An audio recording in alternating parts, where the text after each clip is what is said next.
lay me, then you bump me. I can't wait to see what happens next. I'm going home for Thanksgiving. I can help get you home. Taxi! I've got a family waiting for me. Here we go.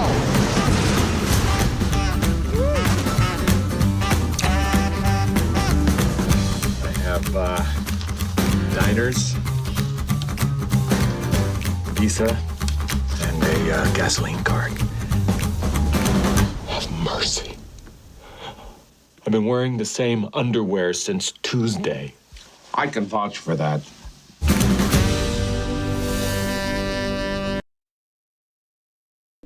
What you just saw is is a trailer for the movie Planes, Trains, and Automobiles. That, of course, you can see at the end was a trailer for the DVD release. I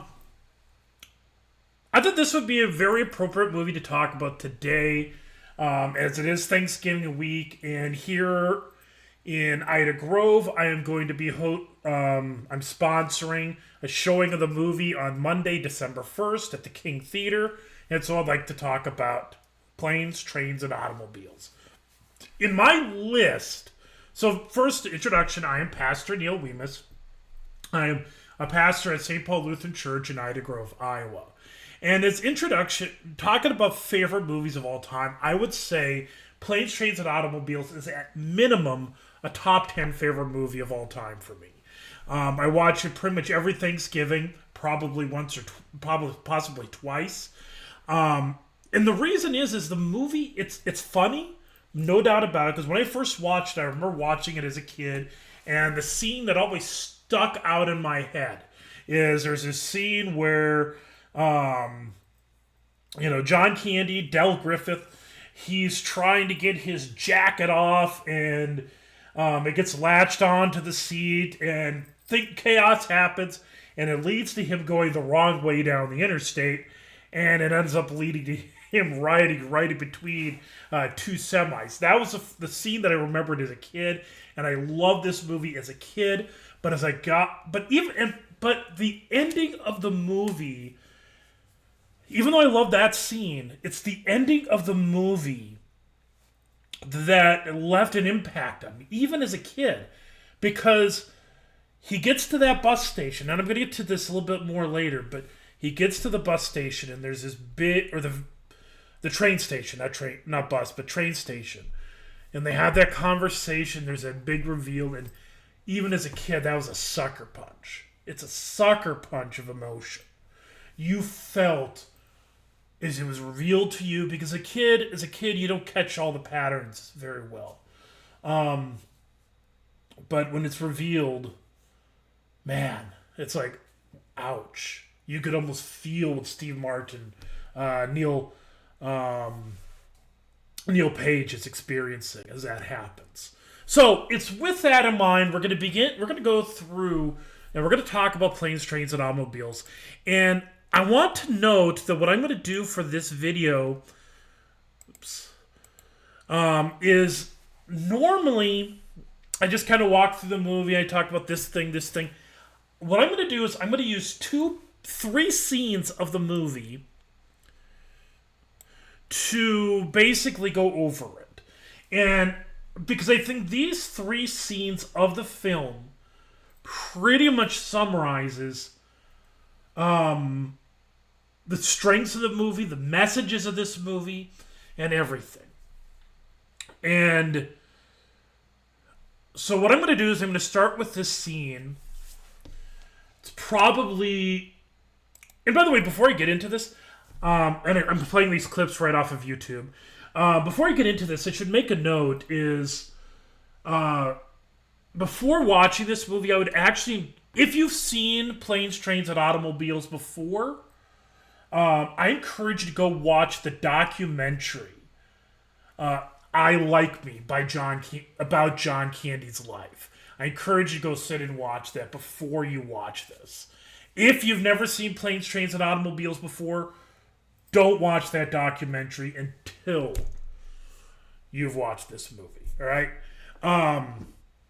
Because I think what it will do, it does give new light And honestly, after watching that documentary and reading some stuff up, I honestly ended up like, even though this was already one of my favorite movies of all time, I actually like it even more, and I didn't know if that was even possible, because I noticed a lot of these details in the script and the story and everything, and I'm gonna have this very pivotal scene, and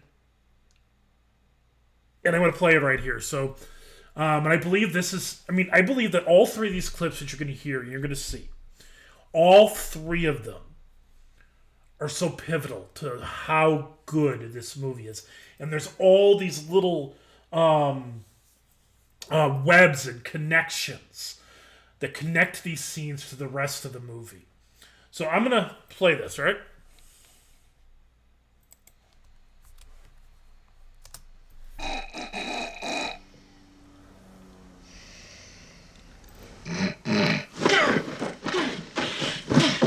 Why? Why? If I don't clear my sinuses, I'll snore all night. Gee, if your kid spills his milk, what do? Slap him in the head? What is that supposed to mean? You're not a very tolerant person. Look, you've been under my skin since New York, starting with ripping off my cab. God, you're a tight ass. How'd you like a mouthful of teeth? Oh, and hostile, too. Nice personality combination. Hostile and intolerant. That's borderline criminal. Screw you! You spill beer all over the bed, you smoke, you mess up the bathroom. Well, who let you stay in the room? I even let you pay for it so you wouldn't feel like an intruder, which you most certainly are. Oh, I'm an intruder. Yes, you're an intruder. I was having a perfectly nice trip until you walked into my life. I walked into your life. Who was that who talked my ear off on the plane? Who was that? I'm curious. Well, who told you to book a room? I did, out of the goodness of my dumb old heart. Boy, you're an ungrateful jackass. Well, go ahead, sleep in the lobby, see if I care. I hope you wake up so stiff you can't even move. You're no saint. You got a free cab, you got a free room, and someone who'll listen to your boring stories. I mean, didn't you notice on the plane when you started talking, eventually I started reading the vomit bag? Didn't that give you some sort of clue, like, hey, maybe this guy's not enjoying it? You know, everything is not an anecdote. You have to discriminate. You choose things that are funny or mildly amusing or interesting. You're a miracle. Your stories have none of that. They're not even amusing accidentally. Honey, I'd like you to meet Del Griffith. He's got some amusing anecdotes for you. Oh, there's a gun so you can blow your brains out. You'll thank me for it. I could tolerate any insurance seminar. For days, I could sit there and listen to them go on with a big smile on my face. They'd say, how can you stand it? And I'd say, because I've been with Del Griffith. I can take anything. You know what they'd say? They'd say, I know what you mean. Shower curtain ring guy. Whoa. It's like going on a date with a chatty Cathy doll. I expect you to have a little string on your chest, you know, that I pull out and have to snap back. Except I wouldn't pull it out and snap it back. You would. And by the way, you know, when you're telling these little stories, here's a good idea. Have a point. It makes it so much more interesting for the listener. Just look at that genuine hurt on his eyes. Like, you could see John Candy just sucking it, absorbing that. You want to hurt me? Go right ahead if it makes you feel any better. I'm an easy target. Yeah, you're right. I talk too much. I also listen too much.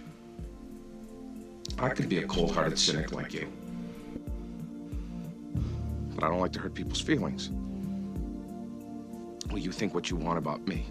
I'm not changing. I like me. My wife likes me. My customers like me. Because I'm the real article. What you see is what you get.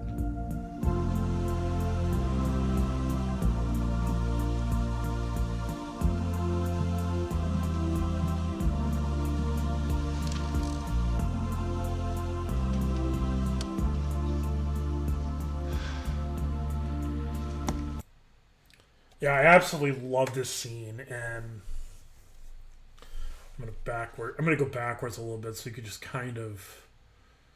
I kind of like at the very when they're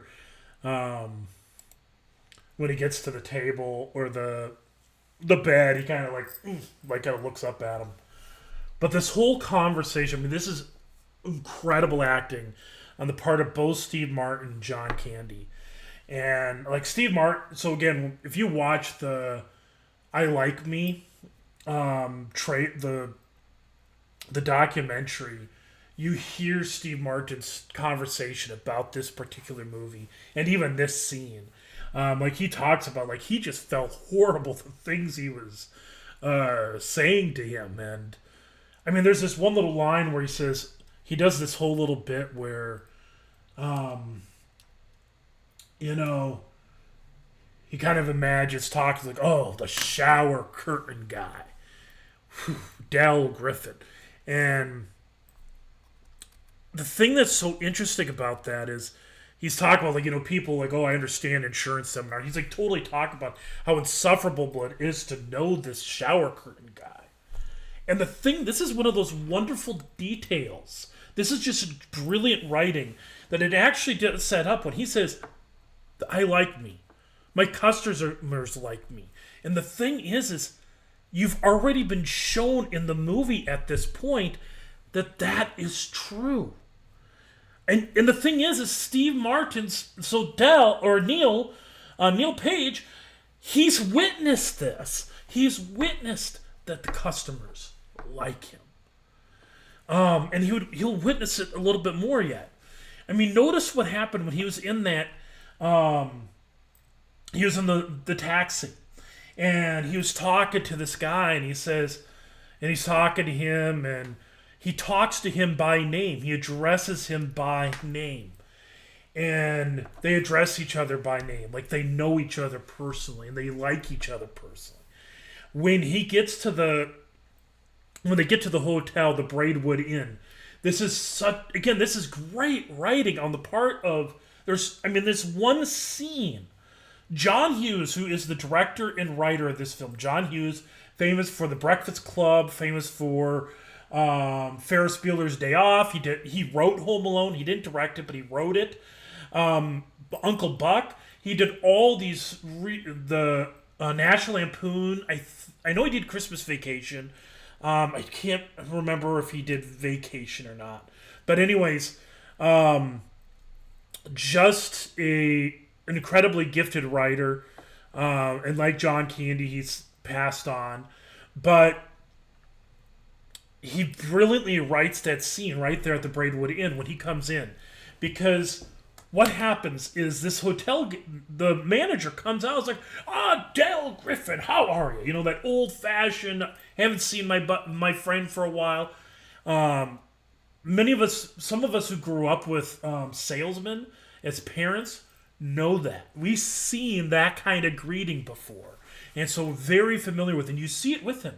And he knows Del by name. Del knows him he knows Gus. I think Gus was his name.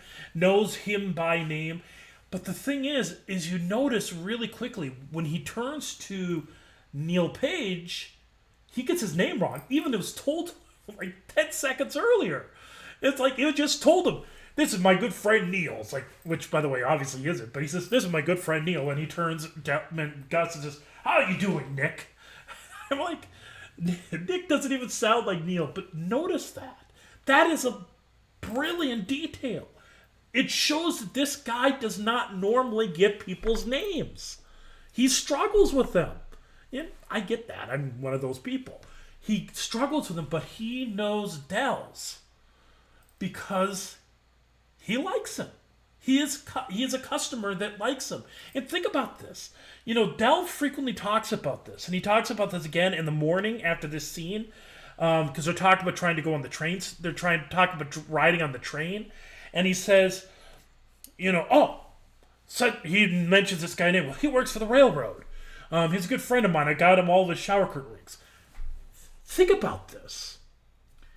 He is of the mind that because he gave shower curtain rings and sold them to these different places, he's got all these deals in these contexts.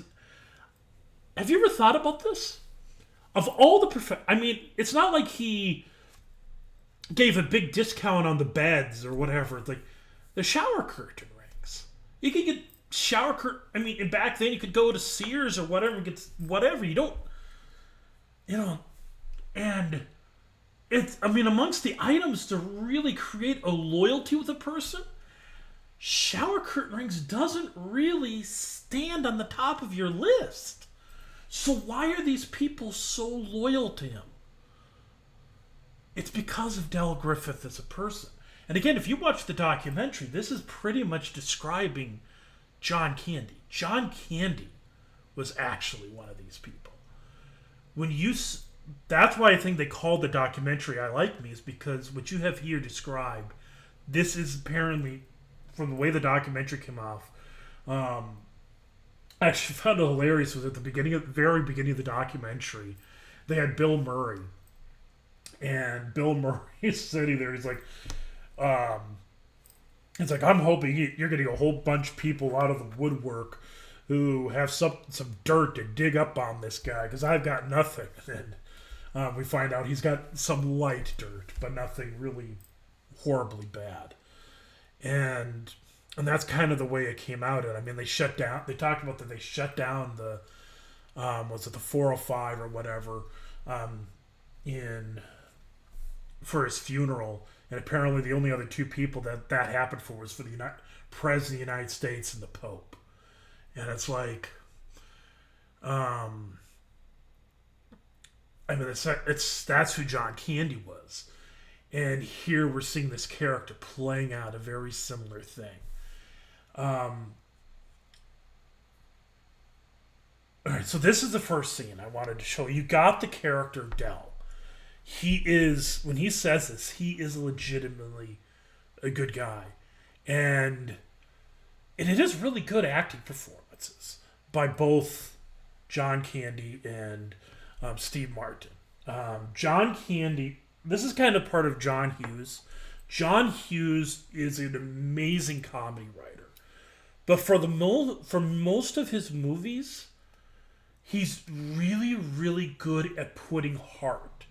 I mean, think about something like The Breakfast Club, and that amazing psychological drama and writing that he has on all the interrelationships that are going on in that room during that Saturday detention. There's humor, there's funny moments, but there is heart with every character.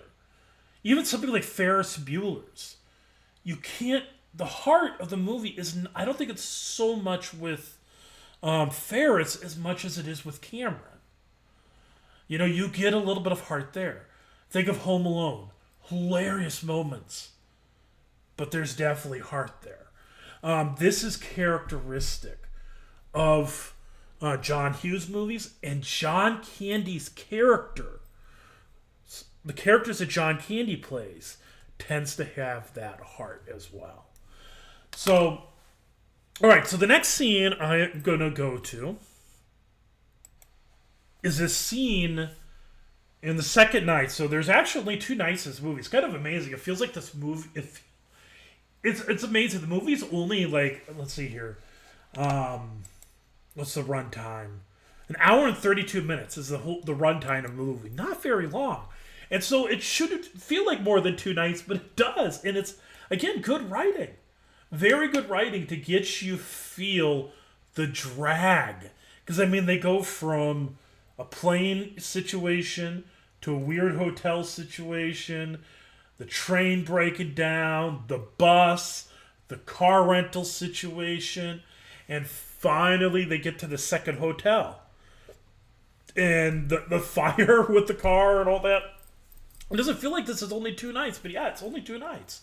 So here they are at the second night at a second hotel, and I'm going to play this scene. And I got to apologize for the clips that I have. I'm just taking them straight from YouTube because I'm not smart enough to know. If anybody's smarter than me and knows how to get those clips, get clips like these, let me know.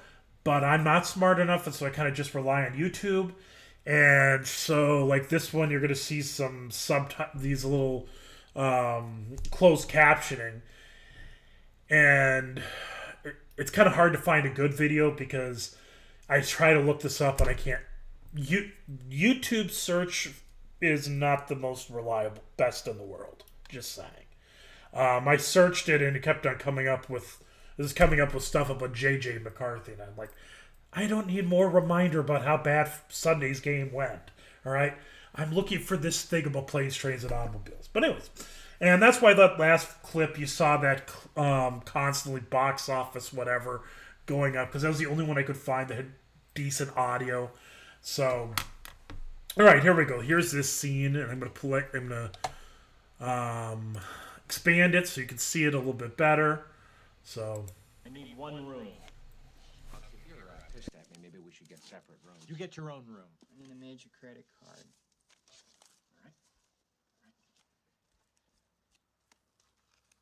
I have diners, Visa, and a gasoline card. These aren't credit cards. All right, I'll pay cash. $42.50.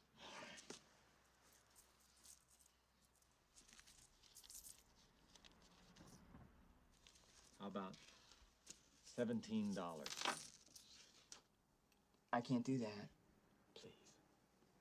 Have mercy. I've been wearing the same underwear since Tuesday. I can vouch for that. I don't own the place.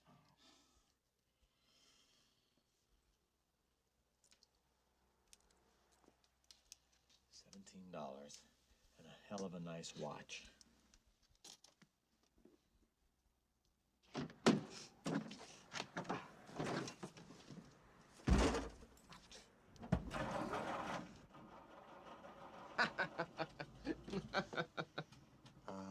Would you like a room?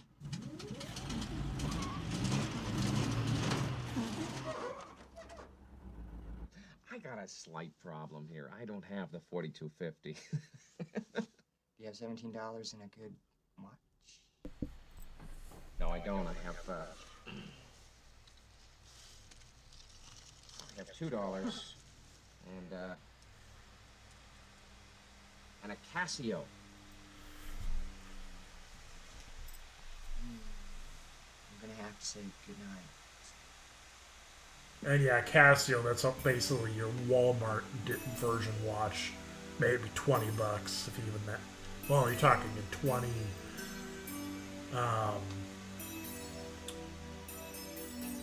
In 1987, it's probably like $10.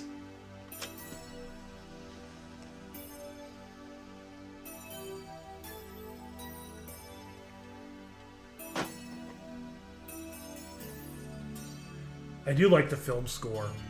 It's a good. I think it's just right. It just gives you a vibe.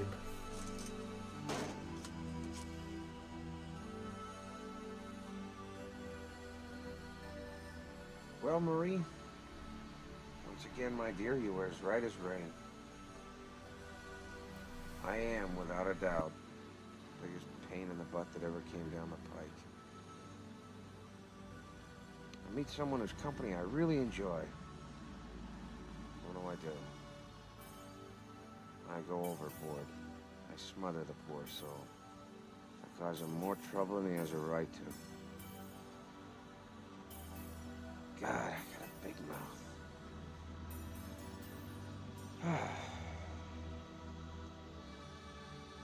When am I ever gonna wake up?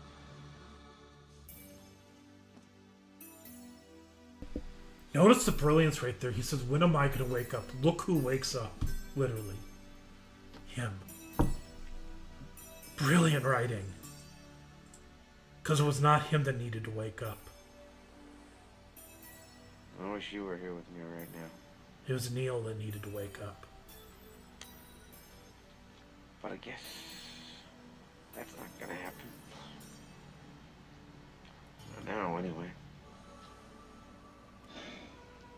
What did I do to get hooked up with this guy?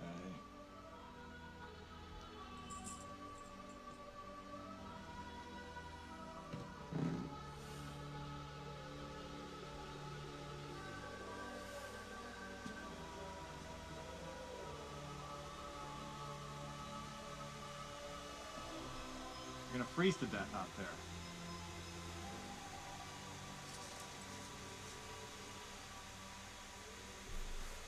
How's your drink?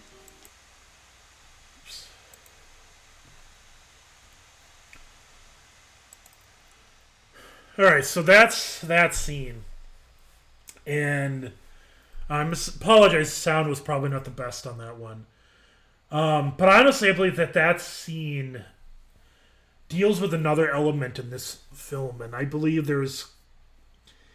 I remember when I was in college, I went to Concordia University, Wisconsin, and one of the things we talked about, I took a class called Theology of the Lord of the Rings, or Philosophy of the Lord of the Rings.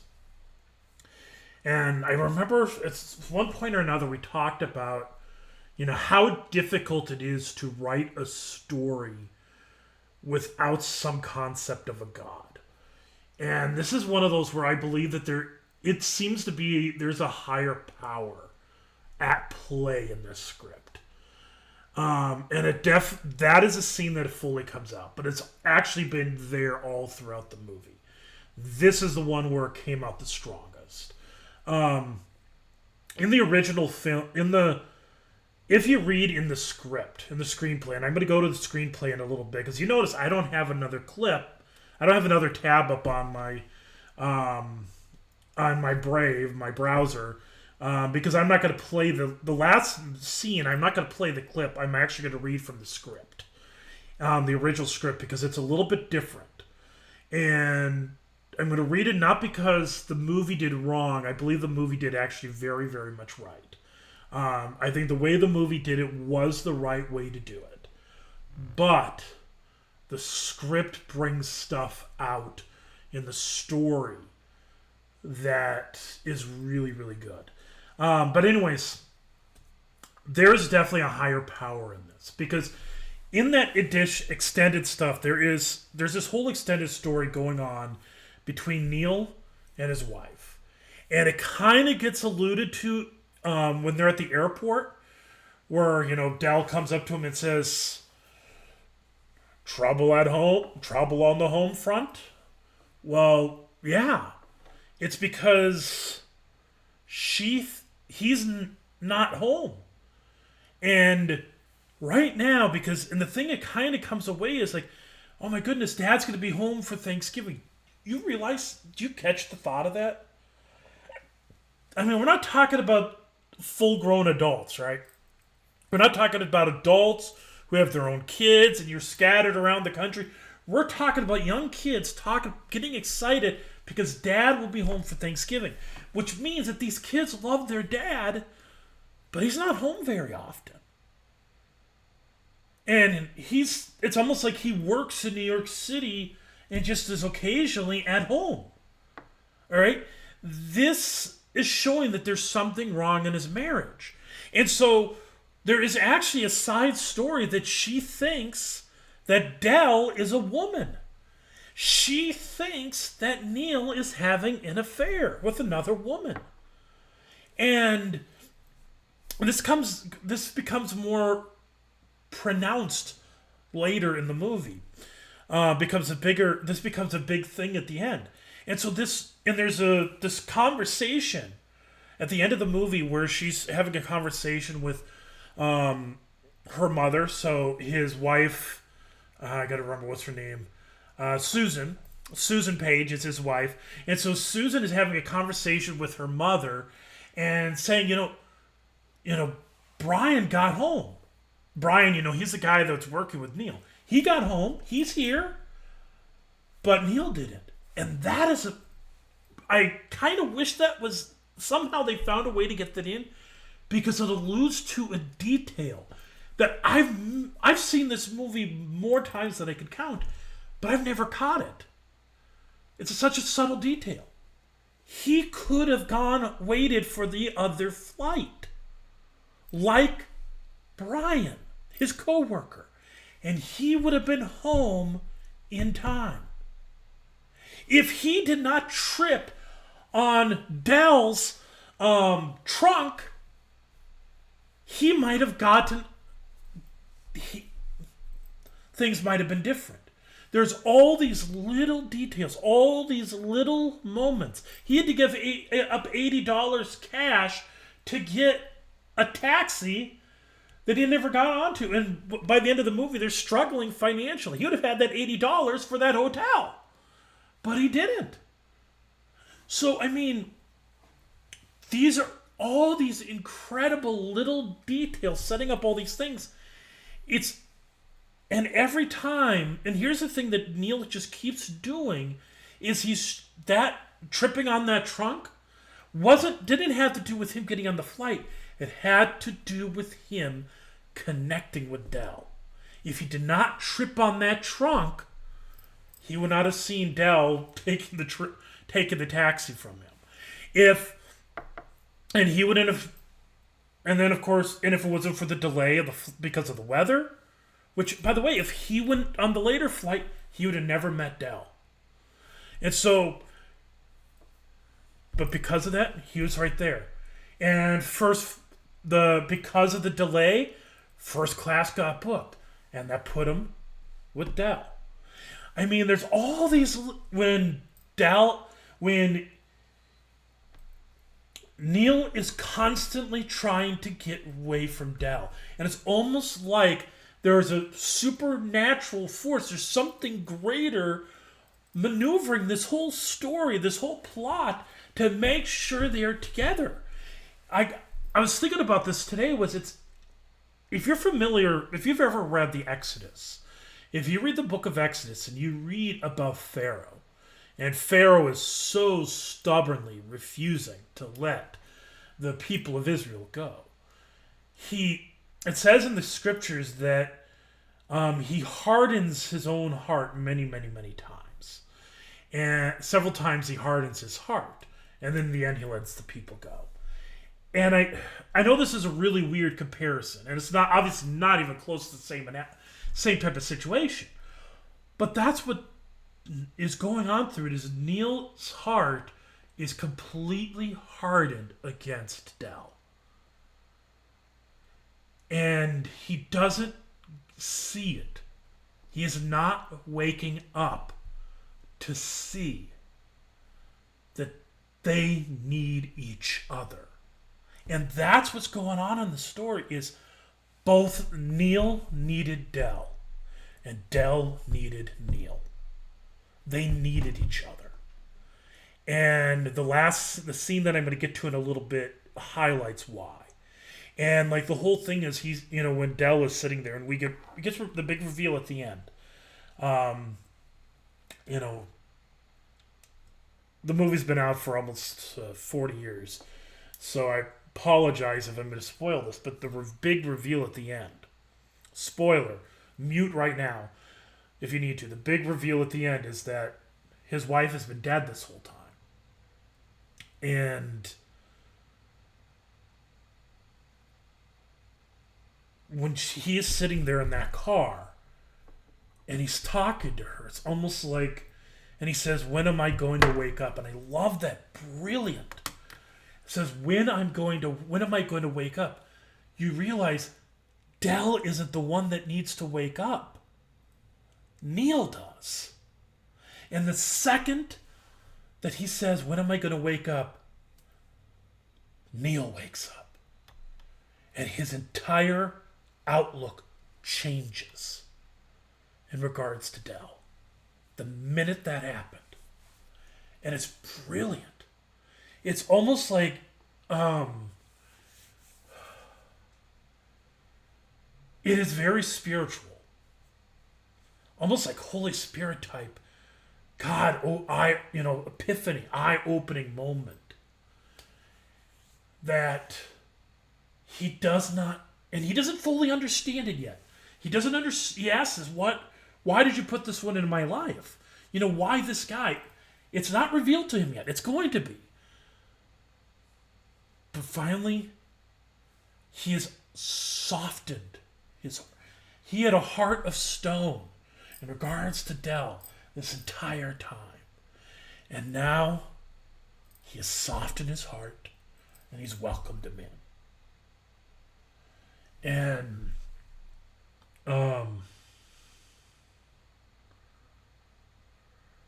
And this is after, like, I mean, the whole time, I mean, like, he came up with that whole excuse to ditch him at the restaurant. He came up with this whole excuse to, I mean, he kept on coming with excuse after excuse to get away from him. It was not till then that he made the choice for Dell. All the way up until that scene, fate was making the choice for him. The fate was making the choice for this hardened heart. And now, like I said, it almost feels like a Holy Spirit moment. I know it's not supposed to be Holy Spirit. I mean, this is not like he came to faith type thing. But I mean, that's kind of the way God works, is sometimes it just clicks. And their eyes are opened. You know, the disciples on the road to Emmaus, all of a sudden their eyes are open. They realize, oh, this is Jesus. Again, that's a literally spiritual, literally theological situation. But here it's like his eyes are open and, there's something to this guy. And then it ends up being kind of the cooler nor heartwarming scenes afterwards. And basically the rest of the movie, you feel them connected. So I'm going to go to one more scene. And this is, like I said, this one I'm going to read from the script. And I'm going to, I got to figure out how I'm going to,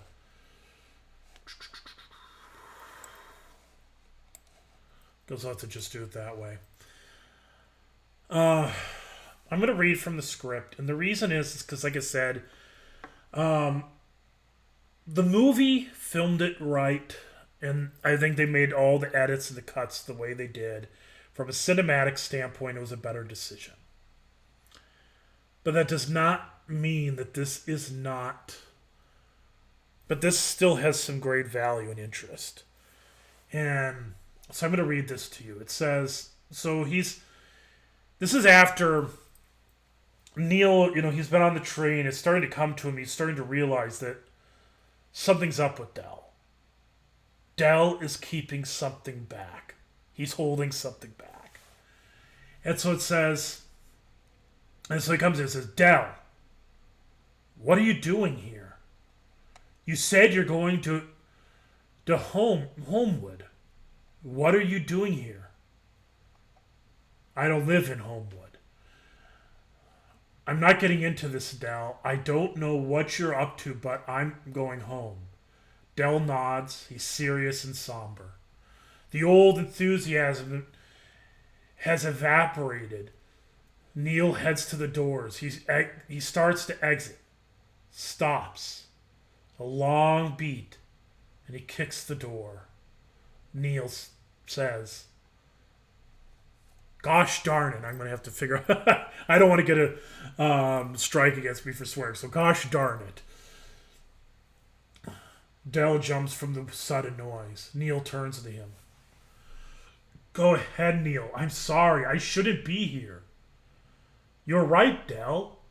I don't know what the deal is with you, but you ought to be home. I ought to be home. I don't understand you. I don't understand any of this. I said goodbye to you 10 times in 2 days. I know. Go on home. I'm fine. Don't give me that stuff, Dell. Why don't you go home? Huh? Dell doesn't answer. What's the matter with you? Why the hell don't you go home? Dell looks up at him. I can't. What do you mean? You can't. Why not? There's a long pause. Sirius dying inside. Waits for a response. Holds his anger at bay. Looks away. So Neil waits for a response. Dell looks away. Looks back. I don't have a home. The anger fades from Neil, to be replaced by confusion. Dell looks at Neil. Sorry he's burdened him. sorry for everything he's done, but lost and down and completely out of emotional options. Marie's been dead 15 years. Which, just as a note, in the movie was 8 years, so they shortened that up a little bit. Like a knife through his heart to Neil. And when you watch that scene, it's like a knife to the heart to you too. Del and Neil are sitting on faced benched. Del smoking. So notice this is quite a bit longer than the movie, but again, this gives a lot of detail. And if I get emotional reading this, I apologize, because it is emotional as you read this. She was sick when we got married. Her bones, she just never got better. Once she was gone, I sold the place. I didn't much feel like being there. My life was empty enough as it was. The thought of rambling around the place without Marie there. I just closed it up, took a few things, and I've been on the road since. The trunk? Del reaches in his pocket and comes up with the key. He unlocks the trunk and opens it. The camera looks into the trunk. The remnants of Del's domestic life. A lamp, some sheets, towels, pictures, a couple pans, fragile things wrapped in newspaper. Neil leans back from the trunk. He closes the lid. Del speaks. I didn't have much family. A brother in Montana, some cousins. Marie's folks died back to back the year after we married. They were pretty old. She was a late child. We didn't have kids. We had plans. She wanted 3 kids, 2 boys and a girl. She couldn't have any, though. So we didn't, and I guess it's just as well. I number about 300 motels as my home. I sort of attach myself to people from time to time, like with you, especially around the holidays. I could take it in March, July, October. I don't mind it. But it gets hard about this time of year. I never had much of a chance to be a family man, but it gets really hard. And you know what it is. Neil shakes his head. He's about to cry.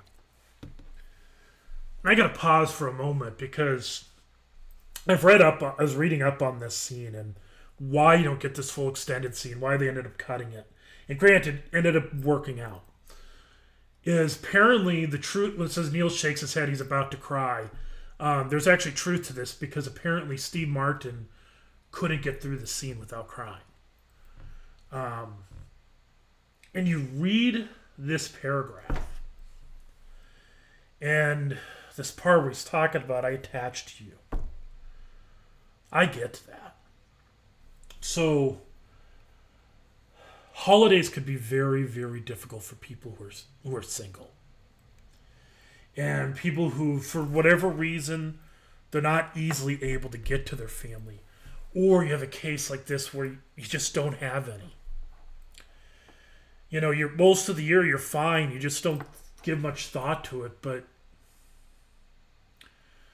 he says March, July for the most part, but honestly 4th of July could be tough. I'll admit 4th of July could be a tough one. I struggle with holidays. I struggle with birthdays. Thanksgiving is not as bad because there's things that are open. I know this takes place during Thanksgiving, but Christmas honestly is the hardest, I think, for me. Because Christmas Day, there's nothing open. There's no place you could go to distract. You can't go, get a bite of eat somewhere. Everything is closed. Everything is shut. And, so this attaching to people, I get that. And this actually gets into why he just rambles and talks is because Normally, he doesn't have anyone to talk to. And again, I kind of get that. I get that not having someone to talk to. Because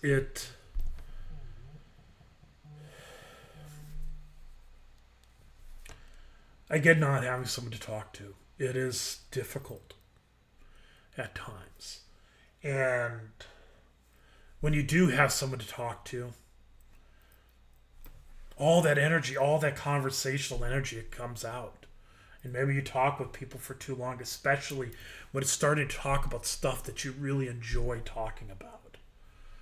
So I get this whole thing that's going on here. So I'm going to keep reading this. It says, Neil shakes his head. He's about to cry.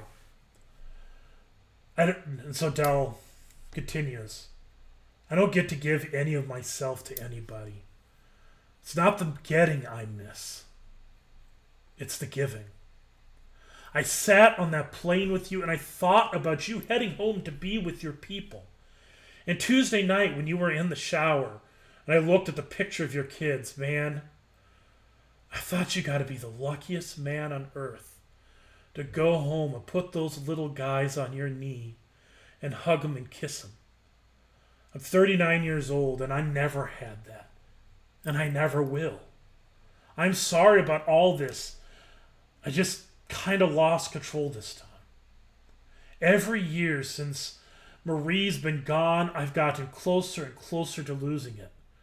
Usually I head for a church. I could feel like I'm part of something when I'm in a church. This time, I guess I didn't get to the church fast enough. I just couldn't let go. See, this is such... you don't always have to tell people, but this is still powerful. It's because you could imagine Neil hearing this. Because this is why he needed Dell. And why the Thanksgiving, I think, ended up being a better holiday for this than Christmas. Because Thanksgiving's about being thankful for what you had. He hasn't got what he had. He didn't say you're the luckiest guy because you're in marketing. And because the money and the nice house and all that. He's lucky because he has a wife and kids to go home to. And it's not the getting, it's the giving. I get that. I so empathize with this. There's a longing, I think, for men who are single and don't have kids. There's a longing, a desire to be able to give what a father gives.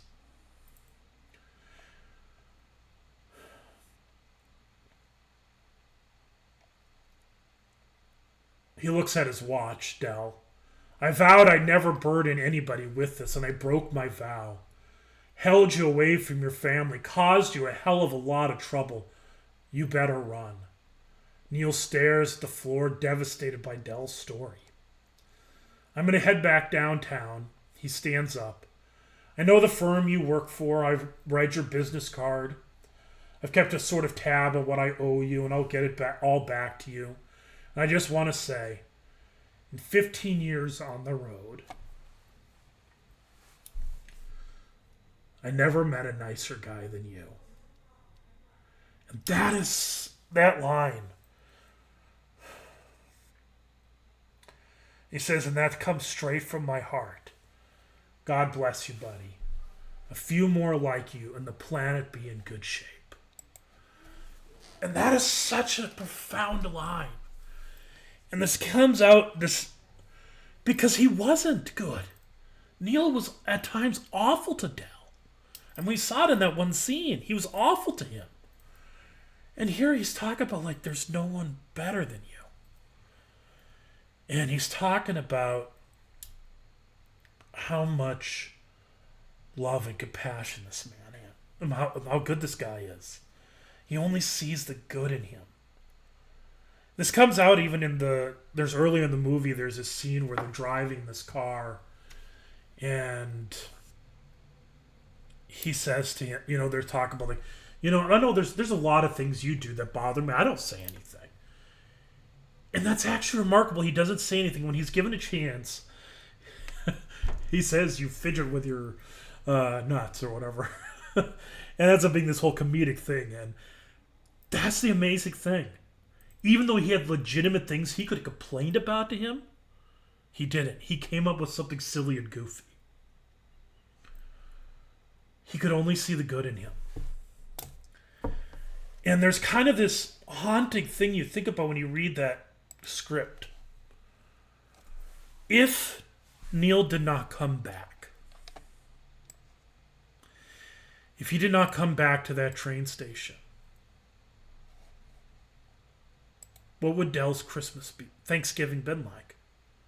Where would he have gone?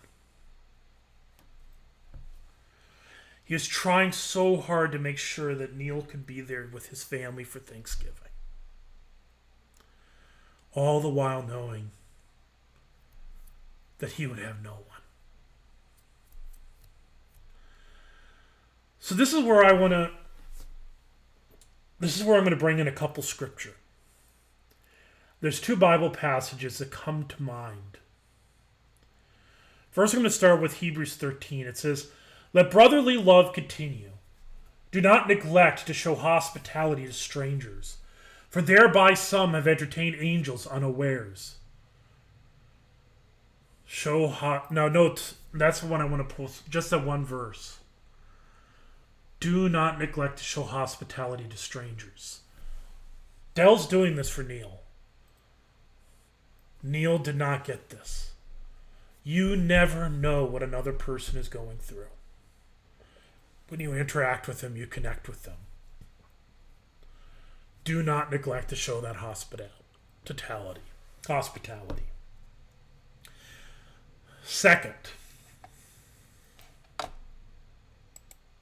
the second verse is from Galatians 6. It says, verse 2, "Bear one another's burdens and so fulfill the law of Christ." Now, Paul, when he says this, he is indeed talking about sin. No, it's a way of saying forgive people. But it's not. It goes beyond that. We are called indeed to bear one another's burdens, because every one of us has a weight. We all have a burden. And that's what the story is ultimately about. That's why I love one of the last moments you see in the movie is you see Dell and Neil walking down this street in the middle of it, carrying this trunk.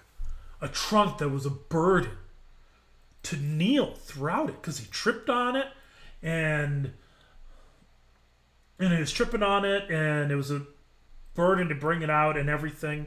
It was a central piece of this whole thing, and he didn't get to the weight of it, but you find out at the end that is Neil's home.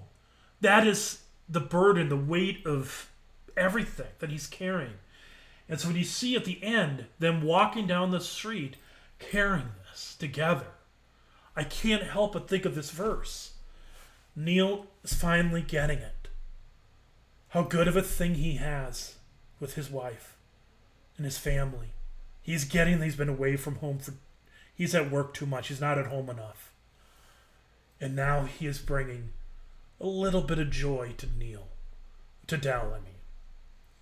And by the way, at the end, if you ever when you watch that last scene, you finally see Susan, Neil's wife, and she gives this big old smile for Dell, and you can almost see like there's tears. That's all tied to the whole. She thinks he's cheating on her. She at that moment realized that Dell is not a woman, and that Neil is still faithful to her. And so, it's a wonderful, wonderful movie. And I'm sorry I read that full script, that whole scene. I just felt like that would be better than to play the actual scene. The actual scene, like I said, is wonderful. It's played out well. But reading that, you're getting the background. There's a whole story there. And it's powerful. It's emotional. I get why they didn't put it in. And this movie is a reminder, be thankful for the family you have. Remember those who don't have others, and bear one another's burdens. In Jesus' name, amen.